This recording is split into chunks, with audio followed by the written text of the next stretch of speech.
Tahir Ashari साहब, क्यों रियासत इस मामले में नाकाम या बेबस नज़र आती है?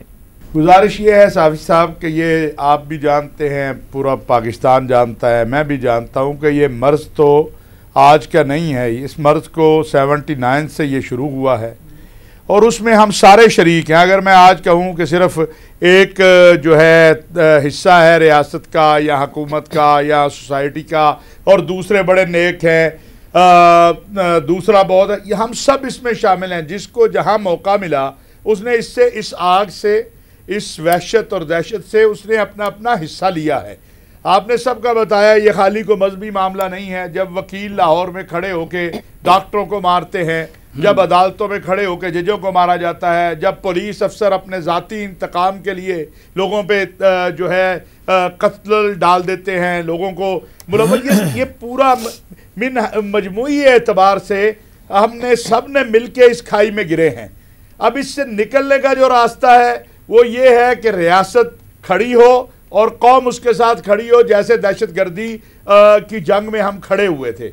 अदरवाइज़ तो जो है हालात जो हैं वो हमारे सामने ऐसे हैं कि अल-अमान वल हफीज़। लेकिन वज़ीर आज़म साहब ने जैसे कहा है, लेकिन रियासत खड़ी है, रियासत लेटी नज़र नहीं आ रही है। नहीं, रियासत लेटी हुई नहीं, रियासतें लेटा नहीं करती हैं, मसलहतें आ जाती हैं। क्या रियासत के ऊपर जो एक उसका माँ वाला किरदार है वो ज़्यादा आगे चला जाता है। जिस बात को आप कहते हैं रियासत लेटी हुई, रियासत ने तहरीक लब्बैक से आपकी कौमी जमातों ने भी इफ एंड बट के साथ, जो मजहबी कौमी जमात सबसे बड़ी है उसने भी इफ एंड बट के साथ इसकी मजम्मत की।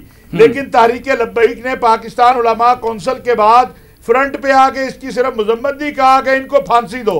तो रियासत ने ये अचीव किया है ना, बगैर किसी को जो है अपना को लाशें गिराए हुए। तो कमजोरियां हैं, हम नहीं कहते नहीं कमजोरियां हैं, लेकिन जब हम सब मिलकर खड़े होंगे तो इन कमजोरियों पर काबू पाया जा सकता है। ठीक, ईमान मज़ारी साहब क्या कहती हैं आप, कौन जिम्मेदार हैं?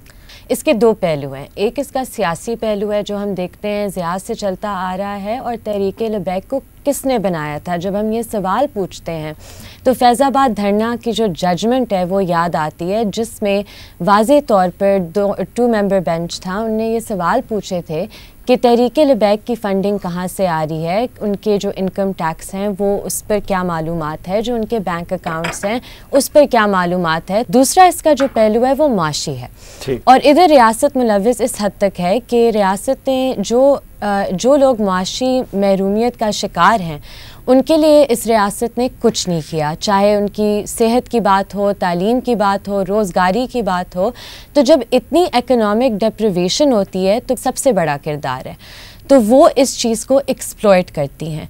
तो जब तक हम इस चीज़ को रिकग्नाइज़ नहीं करेंगे, इसे तस्लीम नहीं करेंगे कि जो सबसे बड़ा जो इस मसले का जड़ है, जिन्होंने इस मजहबी जो एक्सप्लॉइटेशन है वो की है। मसलन जब PMLN की भी हुकूमत थी तो मुझे याद है हमने पढ़ा था राना सनाउल्लाह साहब लश्कर जंगवी के जो मलिक इसाक साहब थे, उन्हें मंथली स्टाइपेंड दे रहे थे। तो सारों ने इसमें किरदार अदा किया और सब जवाबदेह हैं इस अवाम के।